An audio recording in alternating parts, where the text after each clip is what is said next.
చేసిన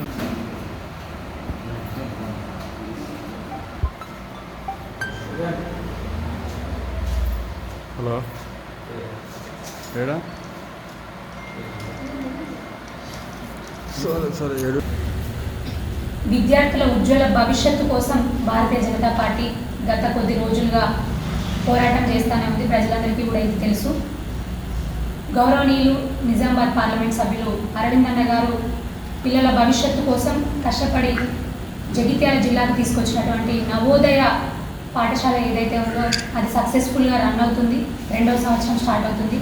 కానీ కేంద్రీయ విద్యాలయం నాణ్యమైనటువంటి సిబిఎస్ఈ సిలబస్ని ఉచితంగా పిల్లలకు అందజేసేటటువంటి ఒక విద్యా సంస్థ జగిత్యాల నియోజకవర్గంలో పెట్టాలి. అది కూడా చెలిగల్ వాలంటరీ ప్లాన్లో పెట్టాలి. అక్కడైతేనే ప్రజలకు అన్ని రకాలుగా సౌకర్యవంతంగా ఉంటుంది. ఎందుకంటే చిన్న పిల్లల దగ్గర నుంచి వెళ్తారు. చిన్న పిల్లలు ఒకసారి అందులో జాయిన్ అయ్యిండ్రు స్కూల్ స్టార్టింగ్ అప్పుడు అంటే +2 అంటే ఇంటర్ సెకండ్ ఇయర్ తర్వాతనే బయటకు వచ్చే పరిస్థితి. అప్పటి వరకు కూడా తల్లిదండ్రులకు ఎలాంటి బాధ ఉండదు. ఫీజులు కట్టాలి, అయ్యో 8 లక్షలు అవుతున్నాయి అనే బాధ ఉండకుండా నాణ్యమైన సిబిఎస్ఈ సిలబస్, మంచి కమ్యూనికేషన్ స్కిల్స్తో నాణ్యమైన విద్య అందుతుంది వాళ్ళకి. మరి అంత కేవీ స్కూల్ని కేంద్రీయ విద్యాలయాన్ని పోయిన సంవత్సరమే శాంక్షన్ తీసుకొచ్చినప్పటికీ కూడా ఇక్కడ ఉన్నటువంటి నాయకులు కనీసం ల్యాండ్ కేటాయించిన విషయంలో జాప్యం జరుగుతూ ఉంది. మీకు అందరికీ తెలుసు. నిన్నటికి నిన్న జిల్లా మేజిస్ట్రేట్ గారు కలెక్టర్ గారి ఆధ్వర్యంలో అదేవిధంగా గౌరవనీయులు director general voluntary board member గారు కూడా రావడం జరిగింది. శ్రీమతి అనిత గారు అనుకుంటాను. వారిని నేను మనస్ఫూర్తిగా కోరుకుంటా ఉన్నాను. దయచేసి మీరైనా ఆలోచించండి. ఇక్కడ ఉన్నటువంటి నాయకులు కళ్ళ డాక్టర్లకు కళ్ళు కనిపిస్తలేవు, జీవోలు కనిపిస్తలేవు, మెమోరాండంలు కనిపిస్తలేవు. మినిమం 5 ఎకర్స్ ల్యాండ్ అయితేనే కేంద్రీయ విద్యాలయ బోర్డు ఏదైతే ఉందో అది ఒప్పుకుంటుంది. వీళ్ళు తెచ్చినటువంటి 2 ఎకరాలు ఒప్పుకోదు, రిజెక్ట్ అవుతుంది. అది తెలుసు. అది మాత్రమే కాదు, వాళ్ళు తీసుకొచ్చిన ఏదైతే రాష్ట్ర ప్రభుత్వం అదేవిధంగా ఓ మాట మాట్లాడినరు ఎమ్మెల్యే గారు, గౌరవనీయులైనటువంటి ఎమ్మెల్యే గారు ఏమన్నారు, ఖర్జూర చెట్లకి ఈతపళ్ళు కాసినంత ఈజీయా అని.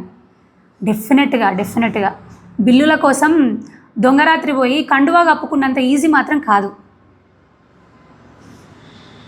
దొంగరాత్రి పోయి పార్టీ మారినంత కండువా కప్పుకున్నంత బిల్లుల కోసం అంత ఈజీ మాత్రం కాదు.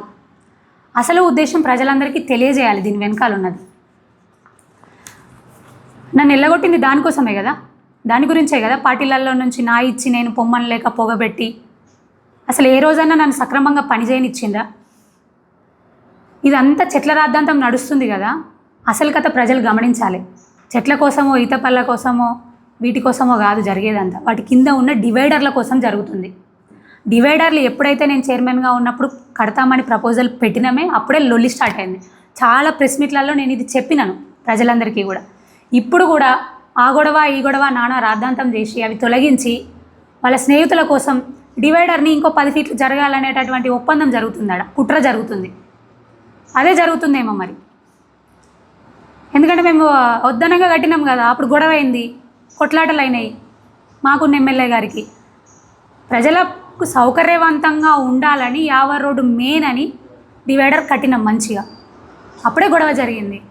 ఇవి అది రాద్ధాంతం చేసి మళ్ళీ ఆ డివైడర్లను ఈ చెట్లను తీసేసి ఆ డివైడర్లను జరపాలి వాళ్ళ స్నేహితుల కోసం. ఇంకో 10 ఫీట్లు జరిపితే వాళ్ళ స్నేహితులకు లాభం అవుతుంది, మంచిగా అవుతుంది, సౌకర్యంగా అవుతుంది అని జరుగుతుందండి. ప్రజలు అది గమనించాలి. మరి ఇంత మాట మాట్లాడుతున్నారు కదా, అప్పుడు కూడా మీరే ఎమ్మెల్యే ఉన్నారు కదా. ఈ డివైడర్ కట్టొద్దు, అది చేయొద్దు, ఇది చేయొద్దు అని నానా రాద్ధాంతం చేసిండ్రు కదా. సరే ఇప్పుడు మీరే ఎమ్మెల్యే ఉన్నారు కదా. ఇప్పుడు మొన్న చెట్ల కాంట్రాక్టర్లు వాళ్ళు మీకు చాలా సన్నిహితులు, మీ కౌన్సిల్లోనే ఉన్నారు, కౌన్సిలర్లు ఉన్నారు. పిలవండి, ఎంక్వైరీలు పెట్టండి. నేను డిమాండ్ చేస్తూ ఉన్నాను. విజిలెన్స్ పెట్టండి ఆ పనులన్నిటి మీద. వాటితో పాటుగా ఈ 60 కోట్ల దాని మీద విజిలెన్స్ పెట్టండి, ఎంక్వైరీ పెట్టండి. డబుల్ బెడ్రూమ్ ఇళ్ళ దాని మీద కూడా విజిలెన్స్ పెట్టండి. ఏమవుతున్నాయి? అది ఒక బ్లాక్ హోల్ అయిపోయింది. బ్లాక్ హోల్ అంటే తెలుసు కదా అన్న. ఎంత వాళ్ళకి పెద్ద ఇబ్బంది కాదు. కేంద్రీయ విద్యాలయం అయితే రోజు తింపి తీసుకొచ్చే పరిస్థితి చిన్నపిల్లల దగ్గర నుంచి. చెల్గల్ స్కూల్ అయితేనే సౌకర్యవంతంగా ఉంటుంది. మీరు జిద్దు మీద కావాల్సుకొని అక్కడ ప్రపోజ్ చేసిండ్రు కదా, ఆ ఇంటిగ్రేటెడ్ స్కూల్కైనా దానికో 20 ఎకరాలు ఇప్పించుకోండి, కేవీకో 5 నుంచి 10 ఎకరాలు ఇప్పియండి, రెండు నివ్వండి, అభివృద్ధి అవుతుంది. అభివృద్ధి ఒకటే సైడ్ ఉండాలా పట్టణానికి? చెలిగల్ సైడ్ ఎలాంటి అభివృద్ధి లేకుండా పోతుంది పట్టణం. ఇటు కూడా మంచి స్కూల్ సౌకర్యవంతంగా అయితే పట్టణం ఇటు కూడా అభివృద్ధి అవుతుంది కదా. అన్ని వైపుల నుంచి పట్టణం అభివృద్ధి అయినప్పుడే అసలైన అభివృద్ధి కనిపిస్తుంది అక్కడ. ఇప్పటికెప్పుడో కార్పొరేషన్ అవ్వాల్సింది జగిత్యాల పట్టణం. కరీంనగర్ కంటే ముందుండేది ఒకప్పుడు,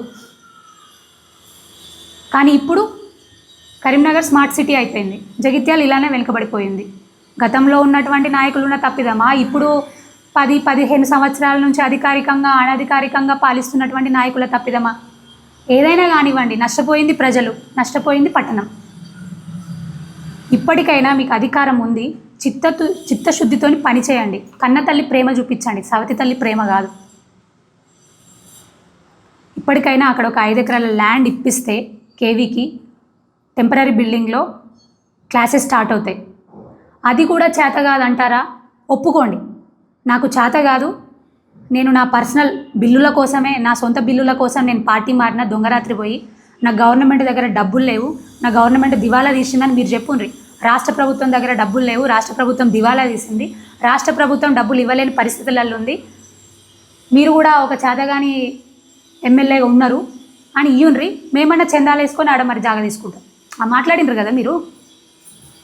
మేమేం మాట్లాడుతున్నాం, మీరేం మాట్లాడుతున్నారు? ఓసారి మాట్లాడితేనేమో డబ్బులు అంటారు, ఇంకోసారి మాట్లాడితేనేమో సొంతంగా జాగా కొని స్కూల్ కట్టి అంటారు.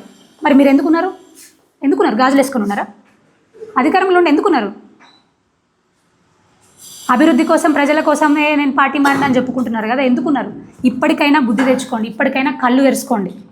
ఇప్పటికైనా కళ్ళు తెరిచి మీరు చేయాల్సిన పని, మీరు చేస్తున్న పని సక్రమంగా చేస్తే ప్రజలకి, ఇటు విద్యార్థులకు కానీ మంచి భవిష్యత్తు ఉంటుంది, ఉజ్వల భవిష్యత్తు ఇచ్చినట్టు ఉంటుంది. దయచేసి అది గమనించండి. Thank you.